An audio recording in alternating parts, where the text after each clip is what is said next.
with me and step into the space between us.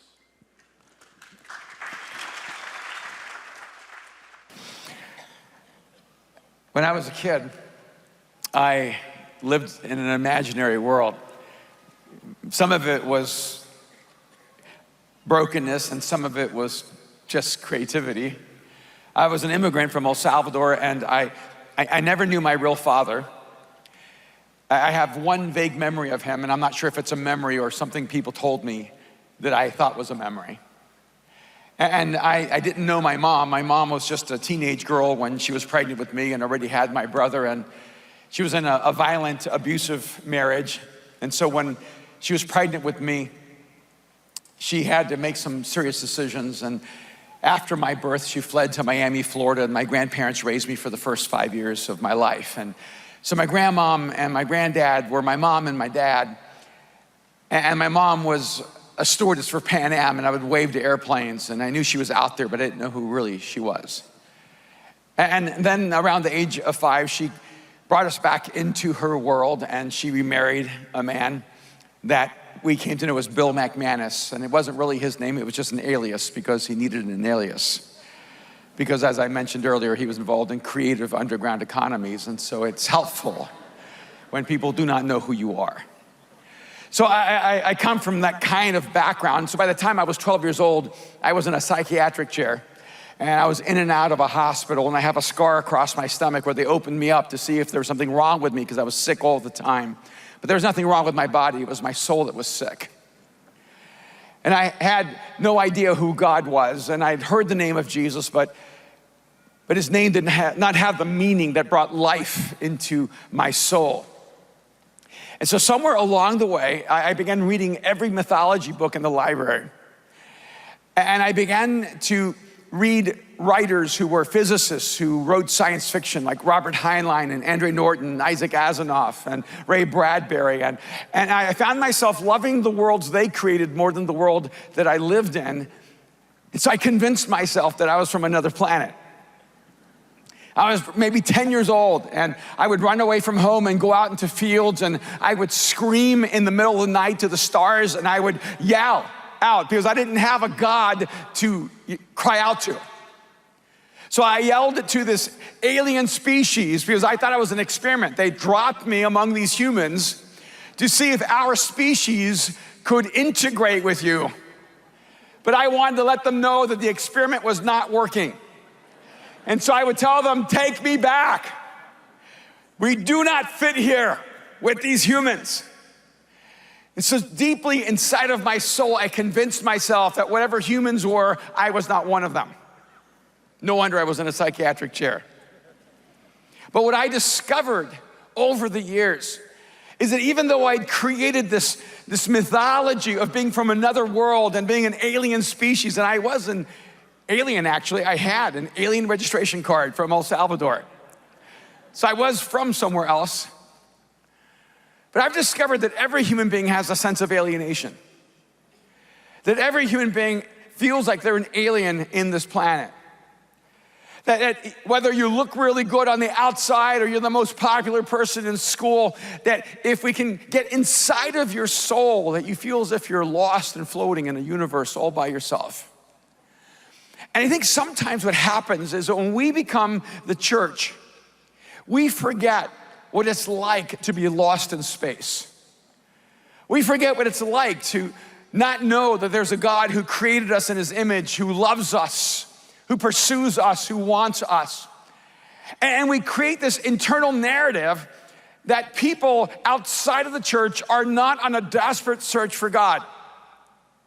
So what I want to talk to you for a few moments is about the space between us and how we are called to be, in a sense, space travelers, moving through these spaces to reach the people not closest to us, but those who are furthest from us. There's this moment in the life of Paul that when you read historians and theologians, they tell us that Paul failed. This was Paul's great failure. Because when Peter preached at Pentecost, 3,000 confessed Jesus and were baptized. And that was just the men. It could have been multiple thousands beyond that. Can you imagine having one message where 3,000 people plus all respond, declare Jesus as Lord, are baptized? I mean, those are the days we all dream of. But what about those days where you have maybe one person who responds, or just two? And I know for me, I always dream of Pentecost. How about you?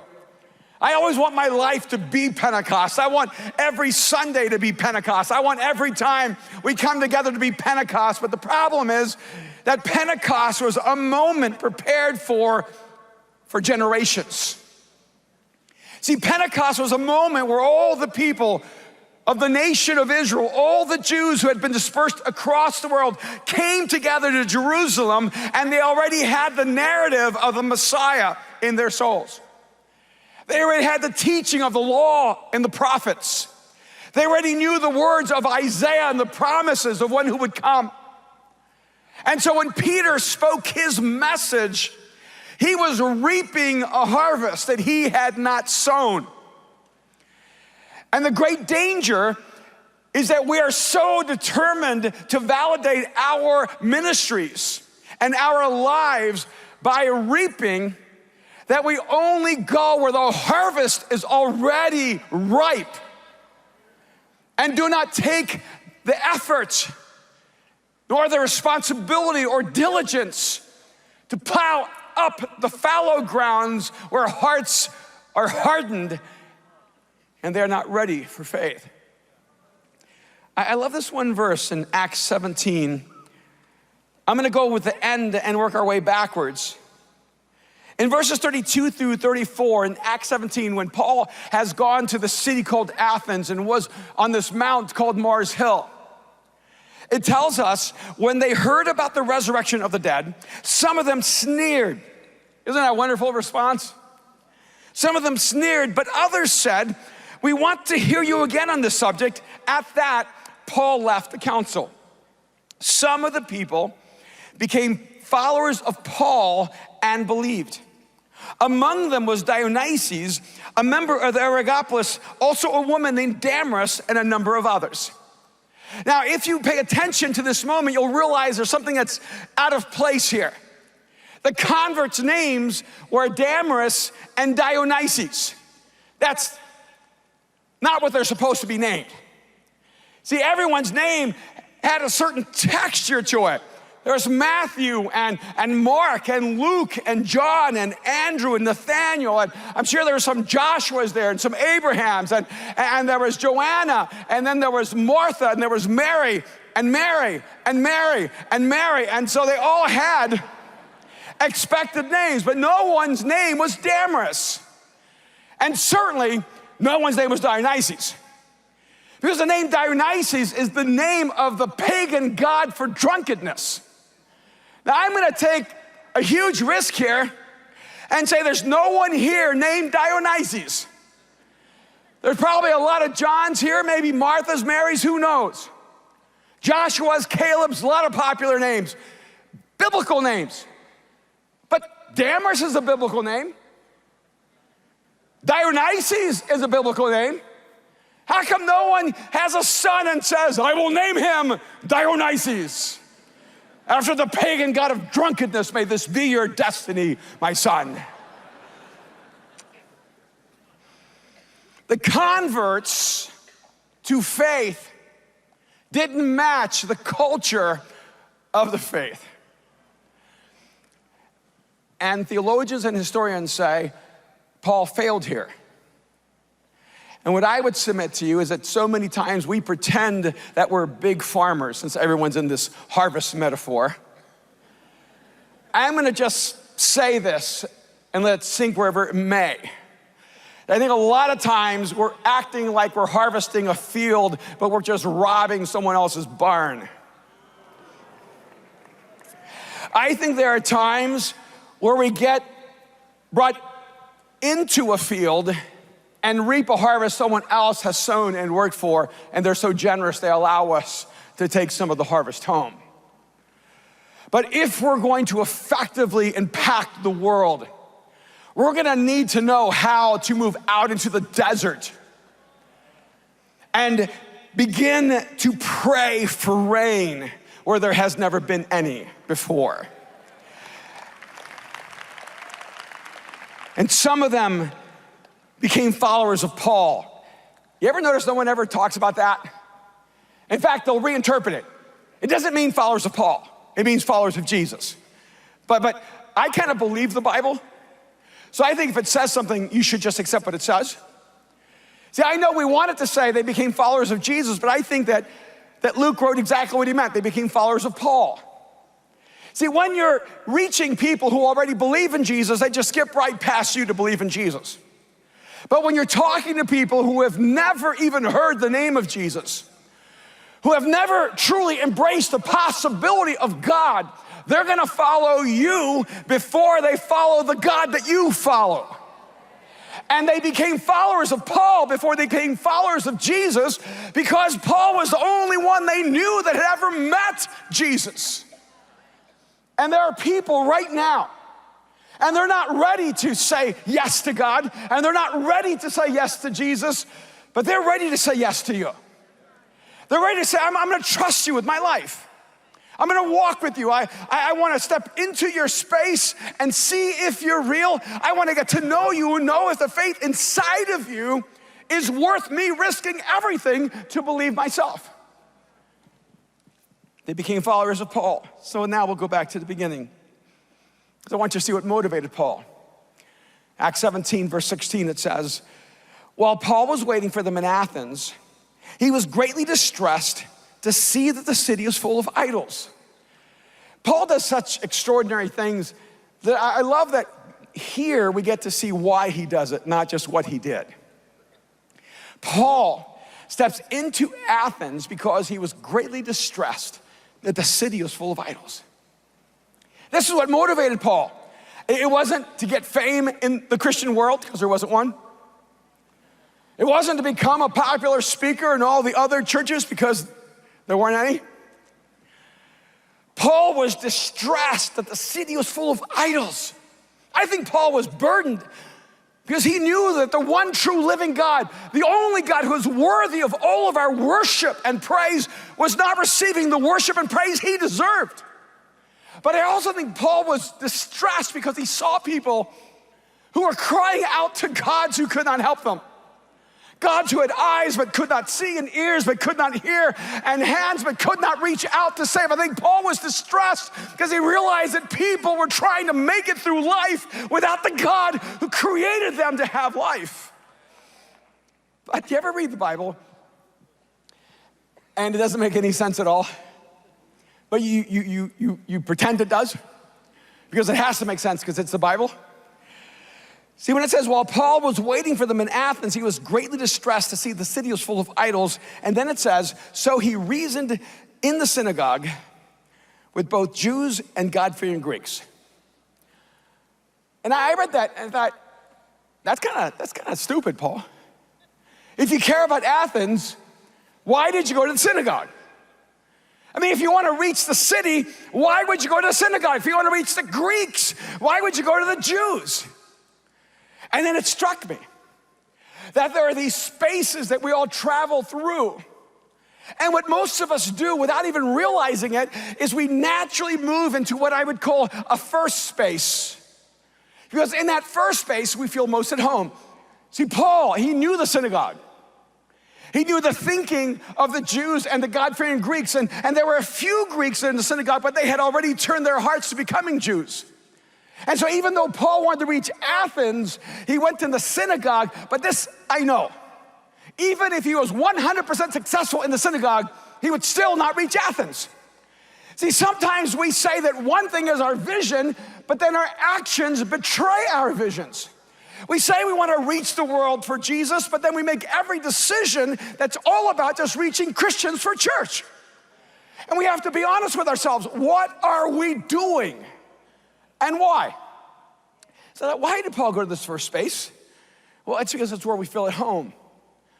I mean, it's nice to go home, isn't it?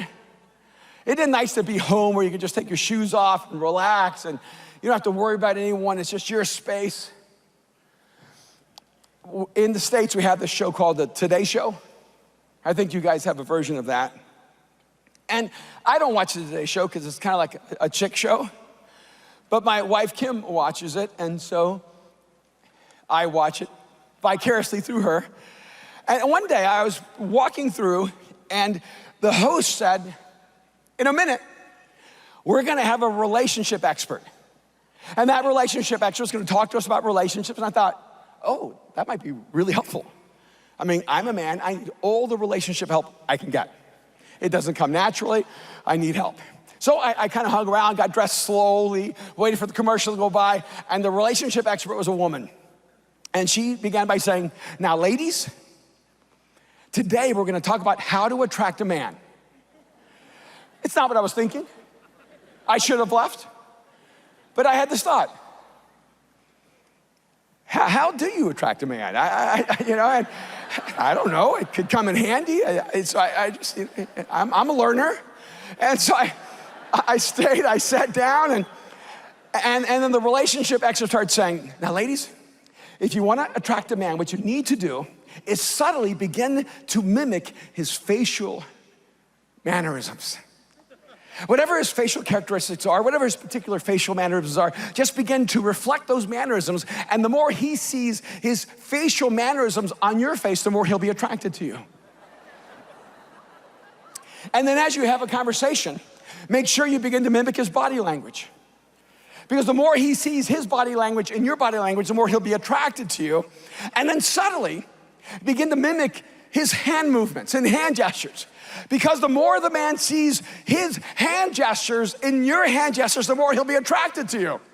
As I'm listening to this, I'm thinking, are we really this shallow, guys?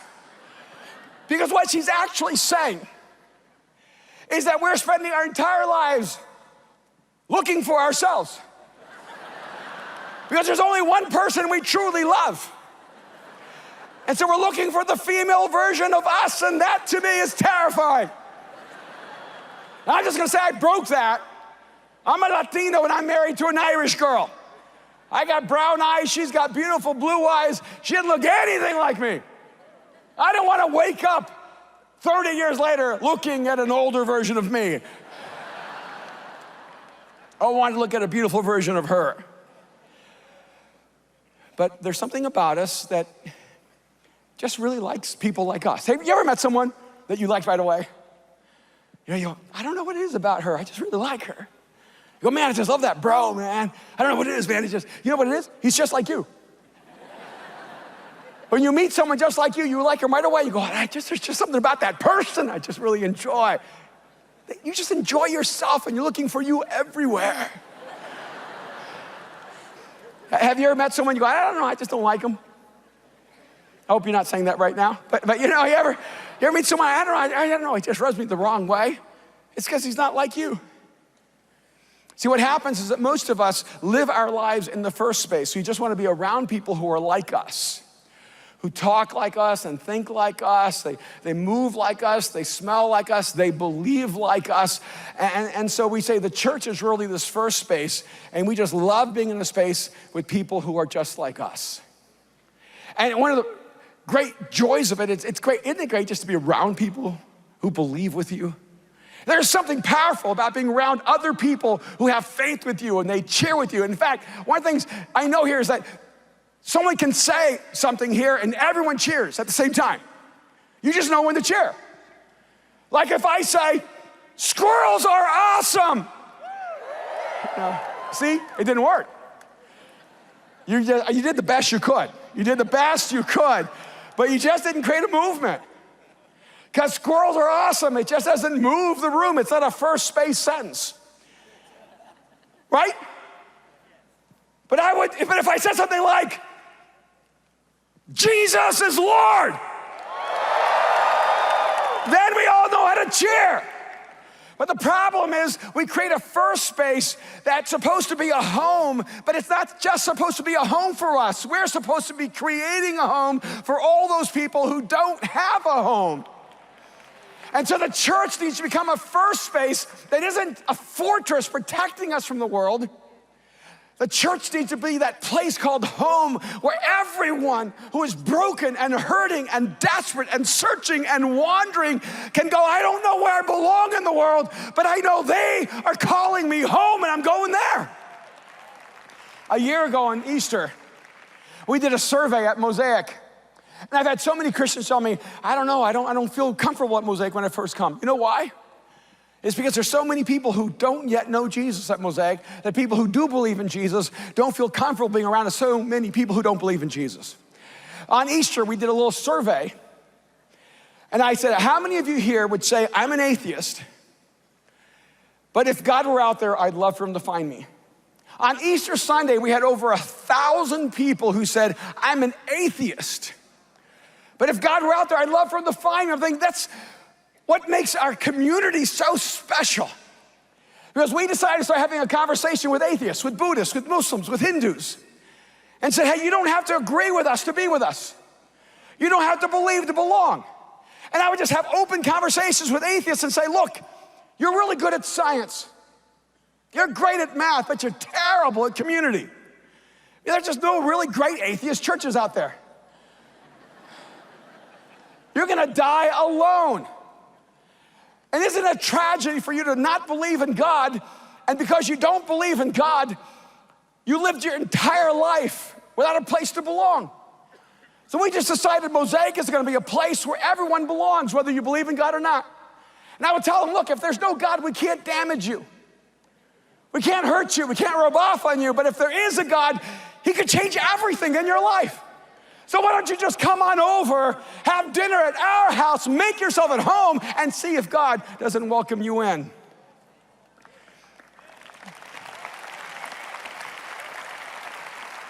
There's a first space, and all of us, I'm convinced, need to work to create the church in such a way that the person without God knows that they're welcome home, that they're loved, that they're accepted. And they need to step into a space where they could process even for years and come to know Jesus. I love it at Mosaic. We have atheists who serve. And in fact, they're there so many years, I forget that they're still atheists. And I recently had a guy come up to me and goes, hey, I just want you to know, I just gave my life to Jesus. It's been like 7 years. And I was thinking to myself, I forgot you were an atheist. Because it's really crazy when an atheist is doing everything that the Christian should be doing. They're serving, they're giving, they're inviting their atheist friends going, I'm an atheist and I love it. So they're the best inviters. Because when their friends go, I don't believe, they go, me either. It's like, just come. And I had this atheist grab me. He goes, hey, I'm an atheist. Is it okay for me to be here? And I go, oh yeah, you're not alone. There's so many atheists here. And he goes, you sure? I said, yeah. And he goes, so I can just say I'm an atheist and it's okay? I said, yeah, just say it, watch. You're fine. Okay, so I can be here and go, yeah, you can be here. And I said, but here's the crazy thing about it. You're an atheist, but God's not.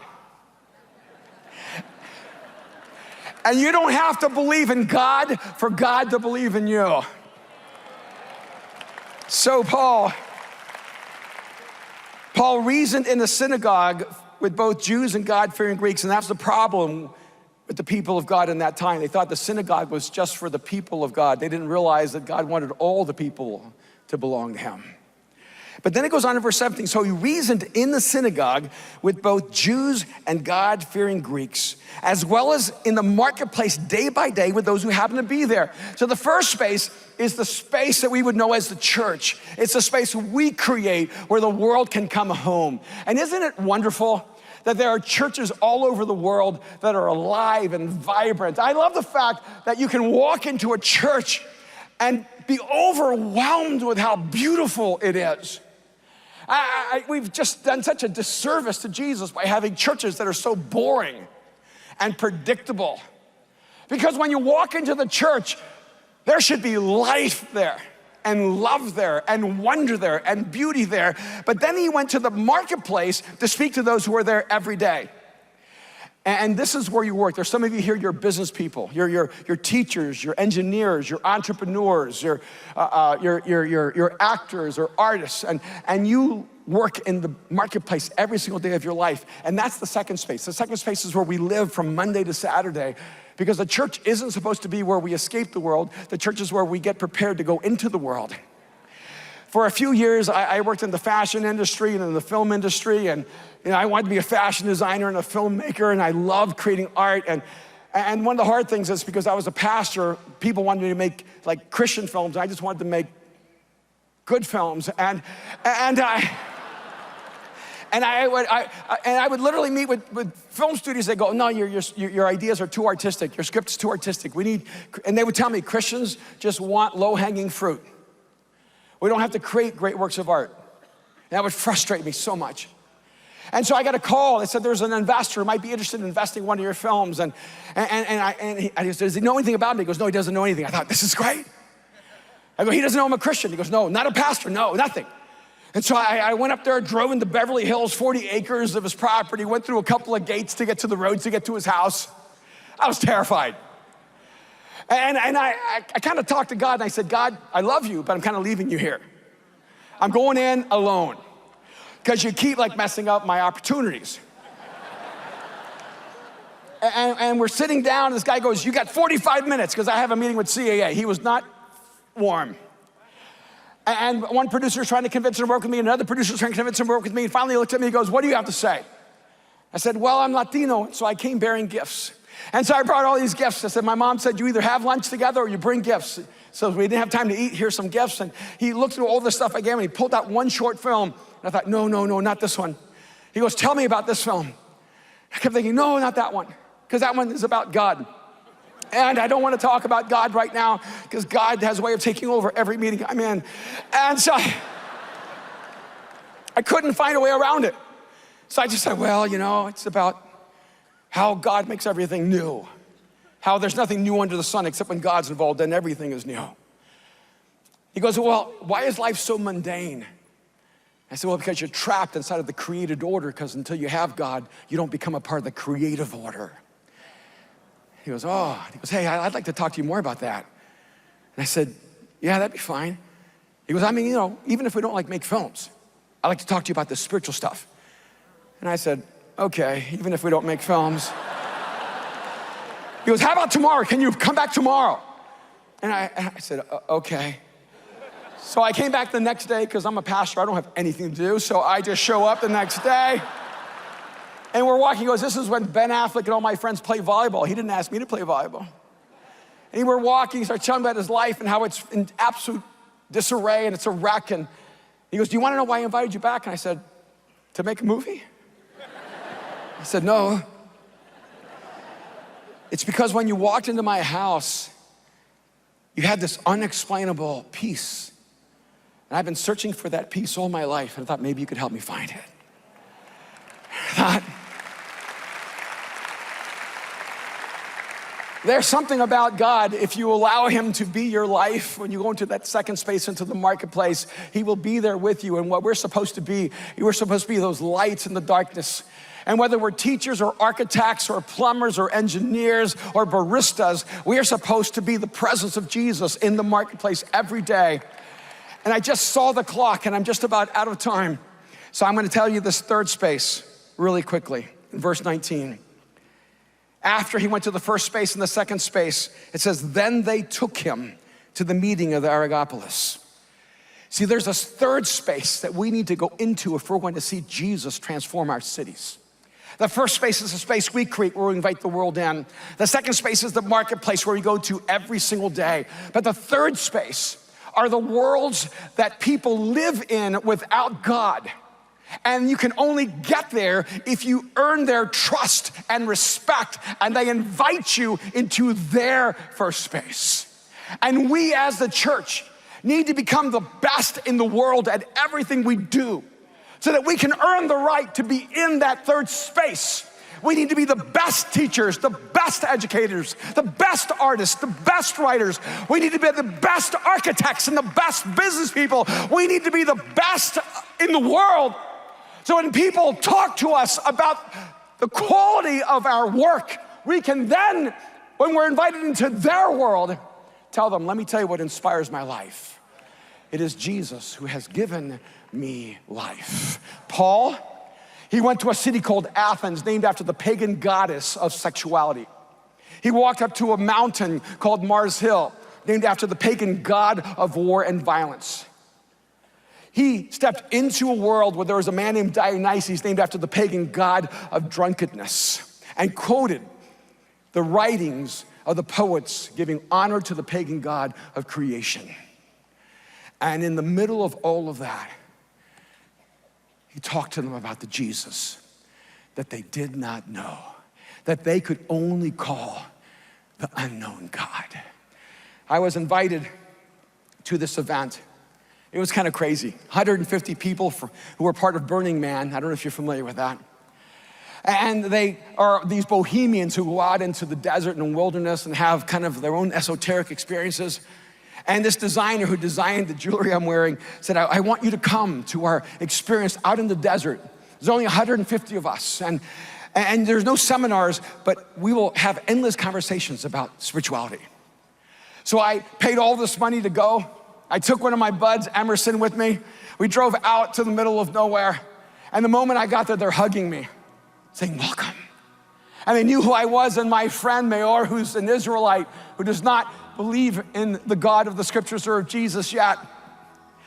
And he started introducing me to all his friends, and he said, sit here. And for hour upon hour upon hour, people would ask me about God. They would ask me about Christ. They would ask me about who Jesus is, why he had to die. And it was the most amazing thing. They're all like rolling their reefers. They're like, there's some mushroom action happening all around me. And in the middle of all of it, they're saying, tell us more. And finally, this man who was from the Kabbalah Center said, perhaps Jesus came too soon. We were not ready for him then. Perhaps the world would be more open to him now. And in that moment, my heart was so broken because I realized that there's so many people who would never enter our first space, that we would never meet in the second space, but are so open to the wonder and beauty of who Jesus is. If we could just get invited into their third space. We are all space travelers. And as we open our hearts to a broken and hurting humanity, God will jettison us into space to reach those that we never thought would be touched by the hand of God. God bless. Come on, hey, Mosaic, can we thank Pastor Erwin for such an incredible talk? Yeah, let's just keep thanking him. That's beautiful. Man, what a gift, right? I'll try that one more time. What a gift, right? I mean, just to step into a space like tonight, where a talk that was given months ago still has breath today, that still has life. And we know that there's some of you here tonight that those words that Pastor Erwin shared, those truths, those insights, they hit home tonight. They got in there deep, that maybe you felt like you were that person who was searching for a home, searching for a place to belong. You never could find it. But something happened inside of your soul that led you here tonight. Maybe it was an invitation from a friend that you trust. Maybe you're walking by, maybe you're on the way to Runyon and somebody grabbed you. We're sorry, but really not. You know what it is that got you here? We have a feeling that maybe it was God calling you here. And so if you're here tonight, before we close our time together, before we leave, we want to create a moment for just you to open up your life for the first time and say yes to the person of Jesus. So I want to invite you just to, with me right now, just bow your heads and close your eyes. If you're here and you know that God has been chasing after you, you know that you've been on a search for meaning and life, and you've yet to find what your soul desperately longs for, but tonight, you're just ready to just say yes to the creator of the universe, the God who loves you, and that you believe that 2,000 years ago, God himself stepped into human history on your behalf, and that he gave up his life so that you could find life. If that's you here tonight, if that's you on the live stream, if you're within the sound of my voice and you're just ready to let God's voice speak to you tonight, and you want to give your life to Jesus right now, I just want you to pray these words with me. I just want you to say, Jesus, I give you my life. That's it. Jesus, I give you my life. And with those words, you're inviting God himself to take control of your life. If that was you, and you prayed that prayer, you said yes to Jesus tonight as an act of courage and a step of faith, I just want to invite you to raise your hand. I'd love to see you and pray for you. It's beautiful. I see your hand. Anyone else here? Anyone else? Yeah, I see your hand. It's beautiful. This is your moment right here, just to realize that there's always a seat here. It's beautiful. I see your hand. Anyone else? Welcome home.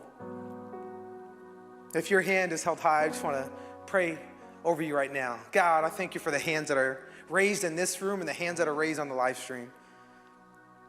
God, we thank you that you have literally moved heaven and earth to have a conversation with these people, to have a moment where they would receive your love, that you would take all of the guilt and the shame, all of the bitterness and the anger, you would take it all, and what would be left is your love. So God, we pray that every person that took that leap of faith today, that they would live so fully alive that the people around them would wonder what in the world has happened. And that they, everywhere they walk, everywhere they go, would tell the story of your love. We thank you so much. We love you. And we ask this in the name of your son, Jesus. Amen. Amen. Can we thank God for everyone that raised their hand? So beautiful. But before we leave, I just got a couple quick things for you. First, if that was you tonight and you raised your hand, what we'd love to do is we want to meet you. So when we go out the back doors there's a sign that says Next Step, and then you'll see some people on our team that will be holding up this Bible. It's our gift to you. We just want to give it to you just to help you as you start this new journey of faith. And if you did that tonight, you made that decision, you took that step, either tonight or even maybe in the past you've done that, but you've yet to be baptized, what I want to do is I want to encourage you to do that with us. There's moments in the scriptures that are so profound and so powerful when you see people that had a life-changing encounter with Jesus, and then the next thing they do was they were baptized. They took that private confession and they celebrate it in public with their family and friends. So we have a baptism coming up in a few weeks, and if that's you and you know that's your next step, you know you've been putting it off or you've been afraid, come and talk to us. We'll have people there that can process through that with you, pray with you, and if you know you're ready, you can come and find us there. You can also email baptism@mosaic.org, and we'll give you info on that. And we've got an incredible next few weeks that we're leaning up to. Easter's coming. If you watch Game of Thrones, it's like winter's coming, right? Easter is coming. And I just want to echo what Pastor Erwin said. Let's take the next few weeks to invite everyone that we know, to find opportunities, find ways to let God share what he has done in our lives with the people in our lives as well. So let's have the most courageous friendships that we have. Let's step into those moments. Those people that you've said no on their behalf, ask them, invite them. You'll be so surprised at the amount of people that are just waiting for you to say yes. So let's do that, and let's pack out this building for Easter weekend. It's going to be beautiful and amazing. Hi, stand with me together. We got one more closing song. The band's going to lead us. So let's just worship. It's a song that's got a little pep in its step, right? Heartbeat, right? So dance a little bit, right? It's Sunday night. You're gonna go to In-N-Out afterwards, so get your metabolism ready. Let's celebrate life. Come on, let's worship.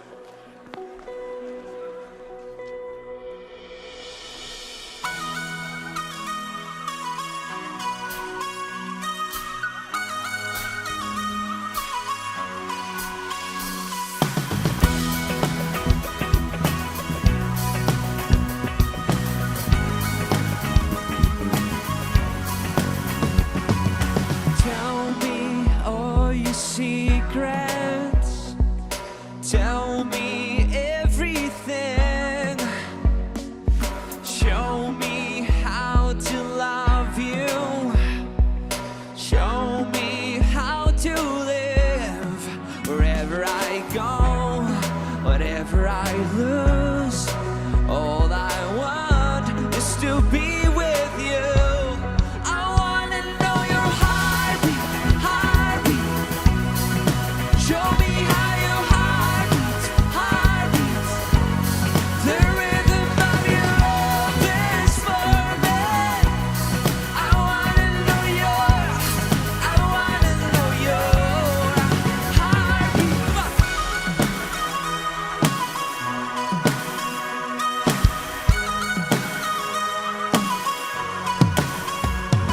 You capture my attention with love so wild and free.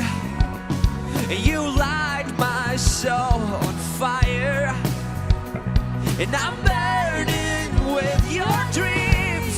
I wanna know your heartbeat, heartbeat. Show me how your heart beats, heart beats. The rhythm of your love is for me. I wanna know your heartbeat. Hey guys, thank you so much for being here tonight. Have a great week, and we see you next week. See you later.